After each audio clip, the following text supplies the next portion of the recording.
Bonjour, madame, soyez la bienvenue. Vous cherchez quelque chose, ou quelqu'un? Je ne sais pas. J'ai vu la porte ouverte, et je suis entré. Je ne suis pas sûr de croire en Dieu.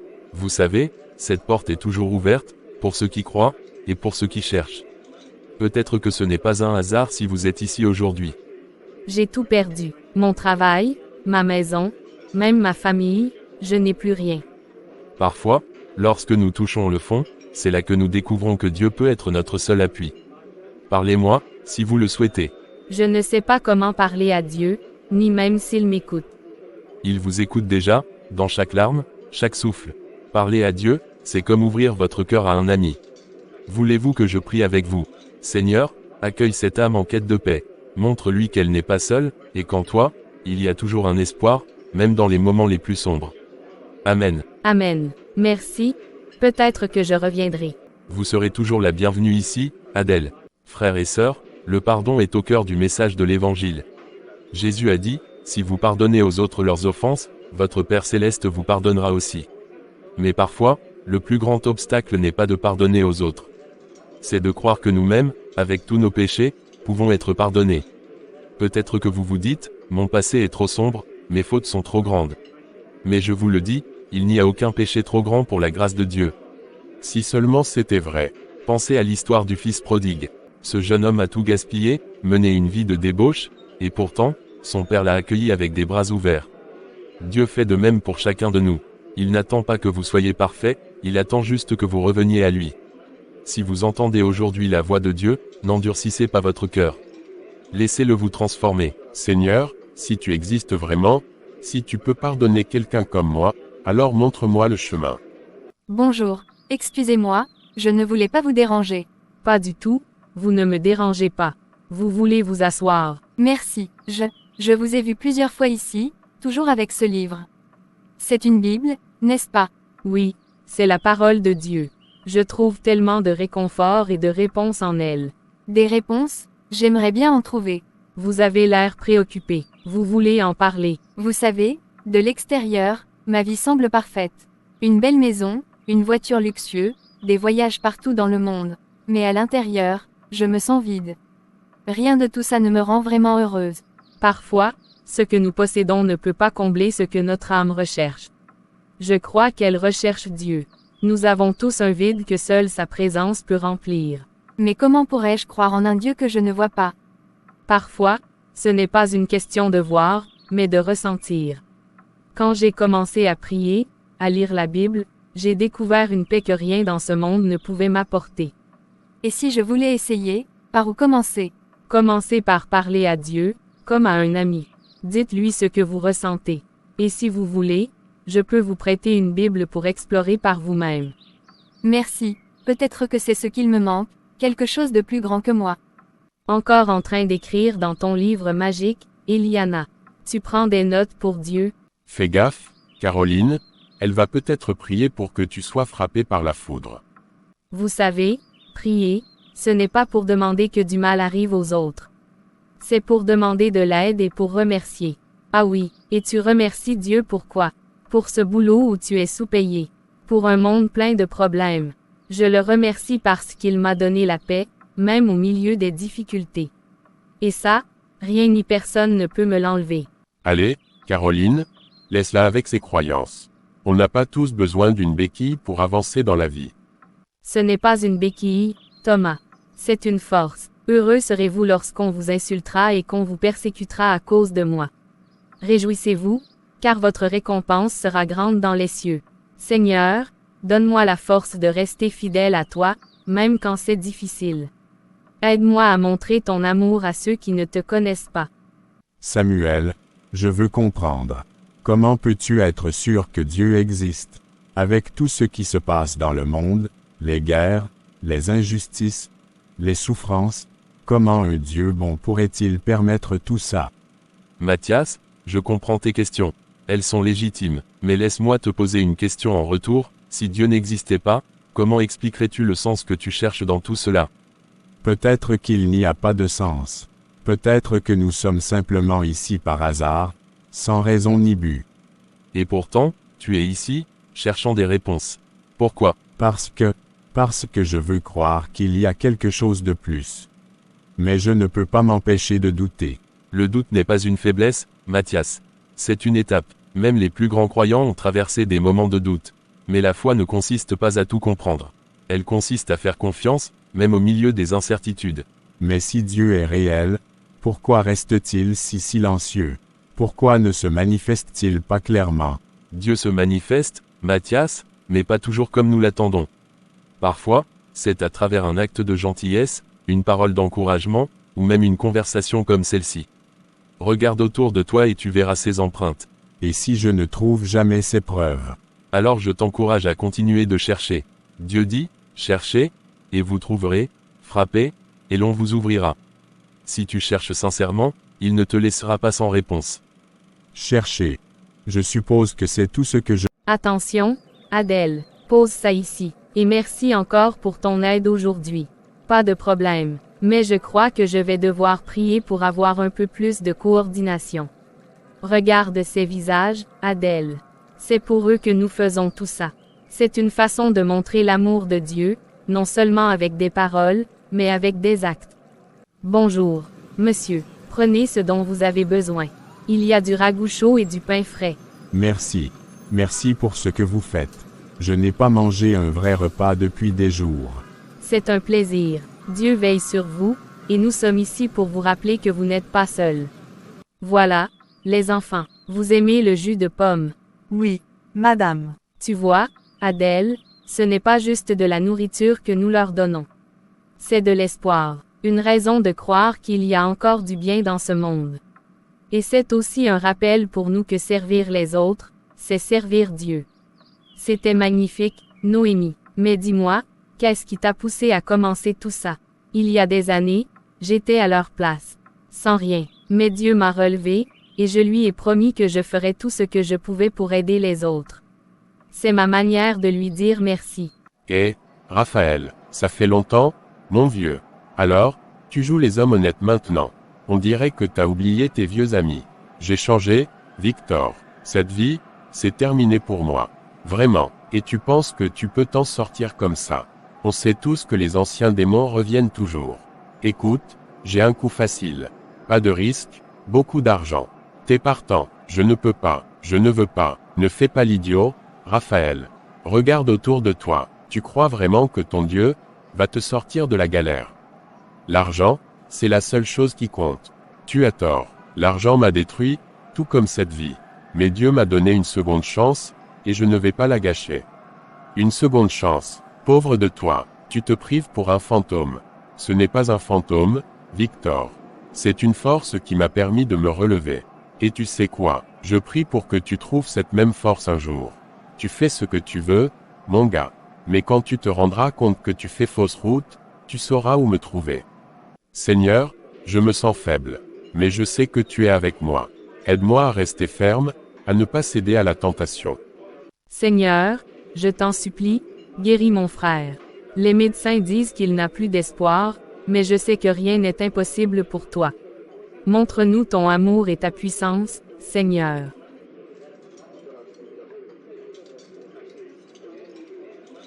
Samuel, mon frère, il va mieux. Les médecins ne comprennent pas. Ils disent que son état s'est amélioré de manière inexpliquée, mais je sais que c'est Dieu. Il a répondu à ma prière. Si tu es vraiment là, si c'est vraiment toi qui as fait ça, alors aide-moi à comprendre. Noémie, j'ai vu ce que tu fais avec tes distributions de repas.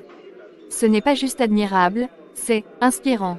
Merci, Clémence. Mais tout ce que je fais, c'est grâce à Dieu. Je suis juste un outil entre ses mains. Je veux faire quelque chose. Pas juste donner un peu d'argent ici et là, mais vraiment contribuer.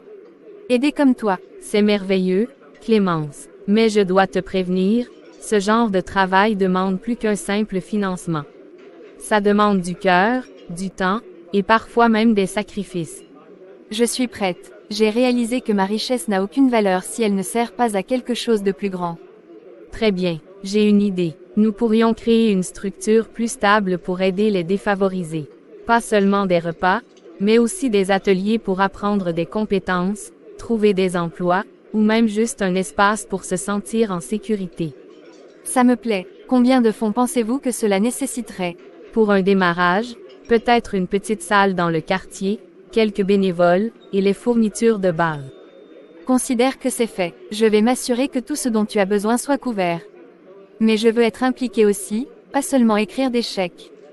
Clémence, c'est plus qu'un projet. C'est une mission, et je suis convaincue que Dieu t'a mise sur ce chemin pour une raison. Alors je prie pour que je sois à la hauteur. Le pasteur bienveillant mais direct, déterminé à aider Raphaël à rester sur le chemin de la foi. En proie au doute et à la tentation, il lutte pour rester fidèle à sa nouvelle vie en Christ. Raphaël, je suis content que tu sois venu.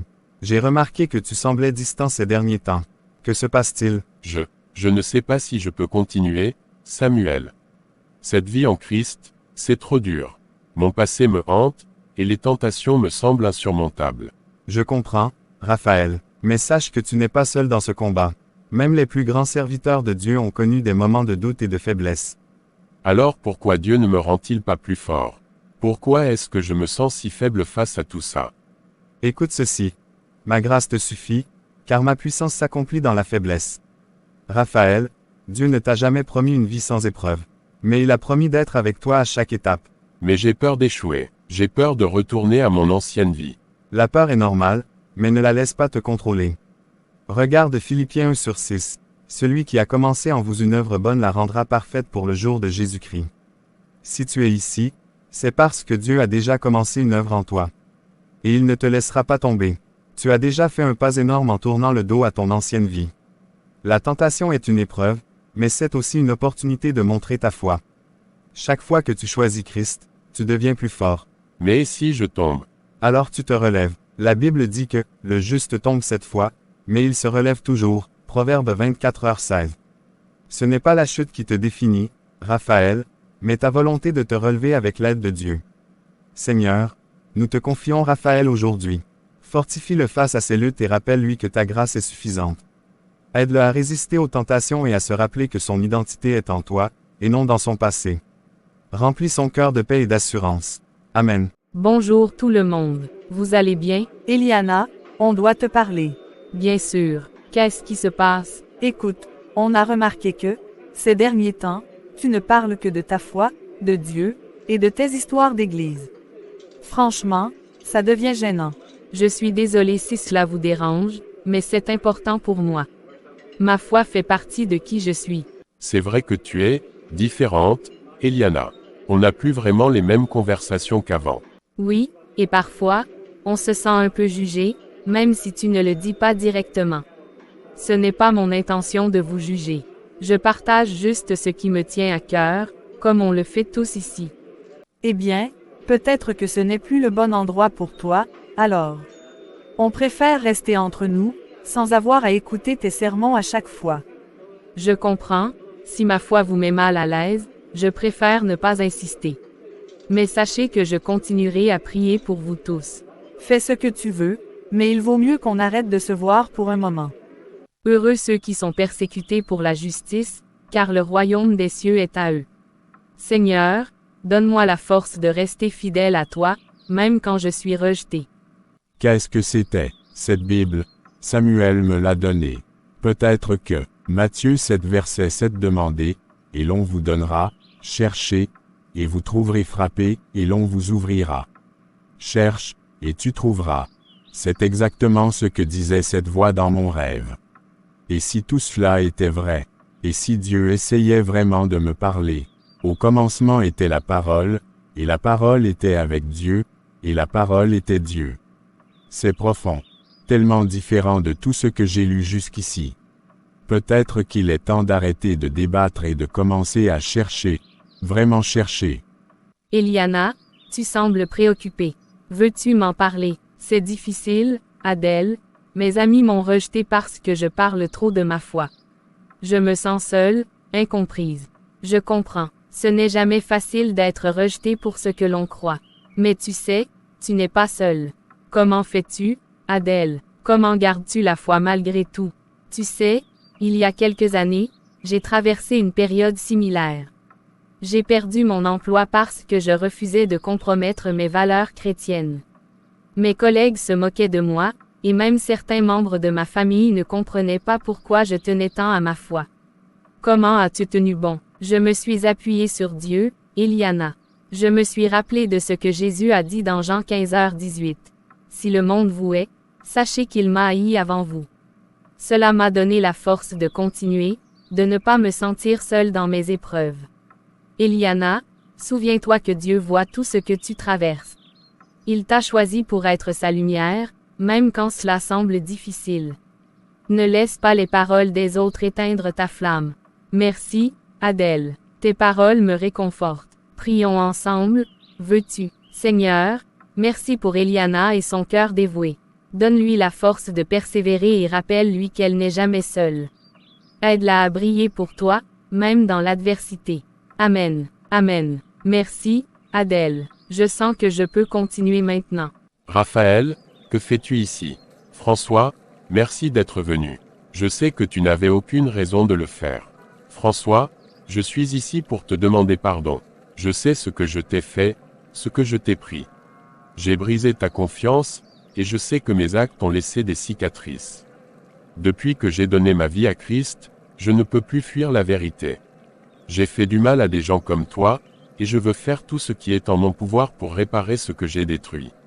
Tu crois qu'un simple pardon peut effacer tout ça? Tu crois que ça peut me rendre ce que j'ai perdu? Non, je ne le crois pas.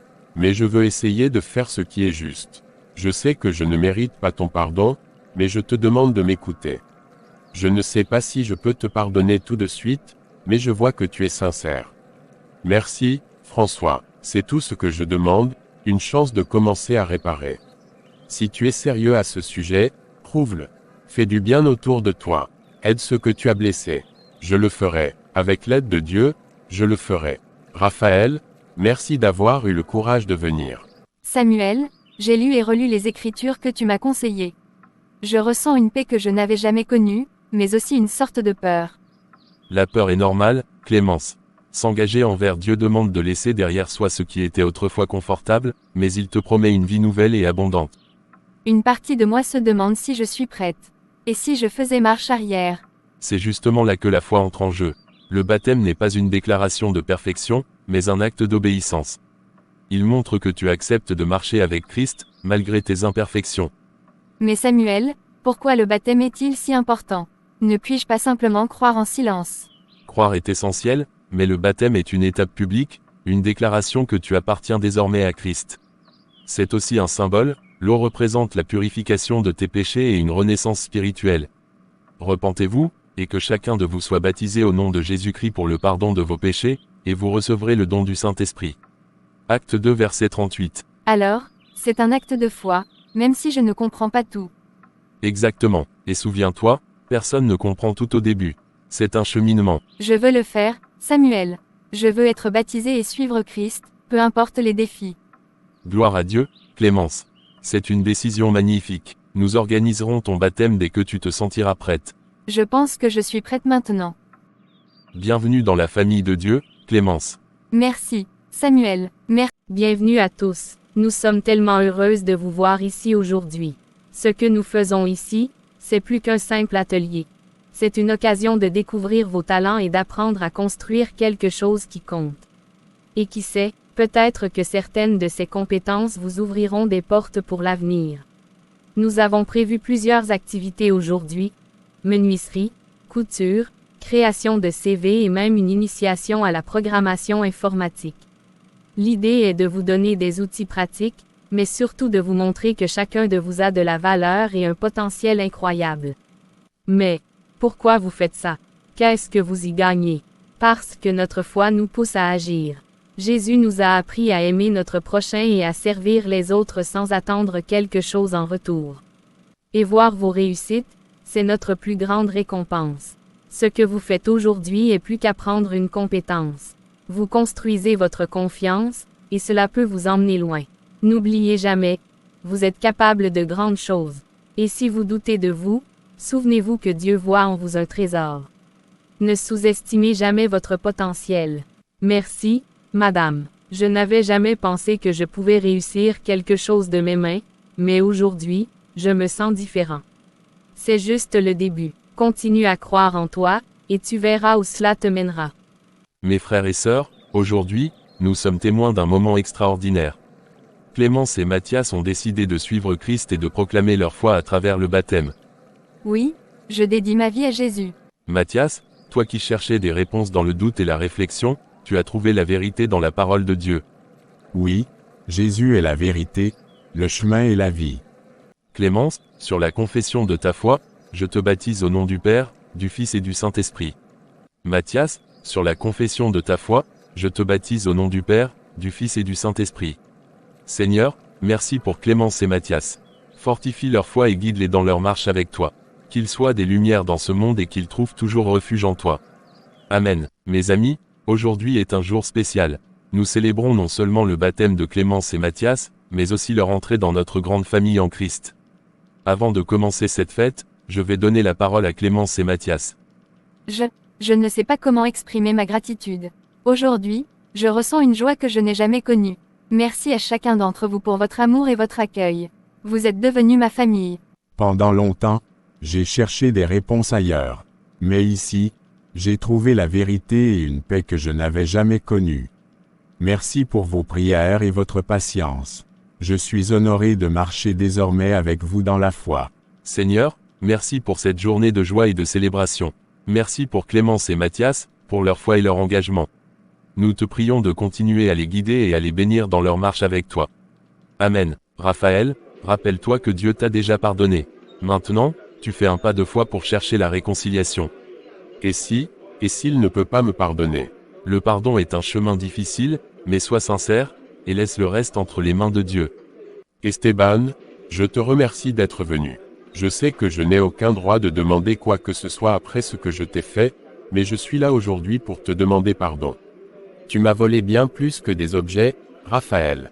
Tu as pris ma paix, ma confiance, et ça, je ne peux pas l'oublier. Je sais, j'ai fait des choses terribles, et je vis avec cette culpabilité chaque jour. Mais j'ai changé. Par la grâce de Dieu, j'essaie de réparer mes erreurs. Si tu ne peux pas me pardonner, je comprendrai. Mais je devais te le demander, pour avancer dans ma foi et dans ma vie. Tu sais, pendant des années, j'ai nourri de la haine contre toi. Mais cette haine m'a détruit plus qu'elle ne t'a atteint. Si Dieu a pu te pardonner, alors, je peux essayer aussi. Ce ne sera pas facile, mais je veux tourner la page. Je te pardonne, Raphaël. Merci, merci. Seigneur, merci pour ce moment de réconciliation. Merci pour le pardon qui guérit les cœurs et restaure les vies. Continue de travailler dans leur vie pour les rapprocher de toi. Amen. Les repas sont prêts, et les bénévoles sont en place. Je sens que cette journée va être spéciale. Oui, je sens que Dieu a prévu de toucher beaucoup de cœurs aujourd'hui. C'est la première fois que je raconte mon histoire devant autant de monde, et si je n'étais pas à la hauteur? Ce n'est pas toi qui parles, Raphaël, c'est Dieu qui parle à travers toi. Fais-lui confiance. Seigneur, nous te remercions pour cette journée. Nous prions que chaque personne ici présente puisse entendre ton message d'amour et de salut. Amen. Pendant longtemps, j'ai cherché mon identité dans ce que les autres pensaient de moi. Mais un jour, j'ai découvert que mon vrai trésor était dans l'amour inconditionnel de Dieu. J'étais perdu dans une vie de violence et de péché. Mais quelqu'un m'a parlé de Jésus, et tout a changé. Si Dieu a pu me sauver, il peut aussi vous sauver. Voici un petit cadeau pour vous. N'hésitez pas à venir dimanche pour en savoir plus sur notre foi. Merci, vous avez l'air d'être une communauté vraiment accueillante. Jésus a dit, « Venez à moi, vous tous qui êtes fatigués et chargés, et je vous donnerai du repos. » Aujourd'hui, si vous ressentez un vide ou un fardeau, sachez que Dieu vous aime et veut vous donner une vie nouvelle. Je n'aurais jamais cru être un jour ici, à partager ma foi avec d'autres. C'est incroyable de voir ce que Dieu peut faire. Et ce n'est que le début.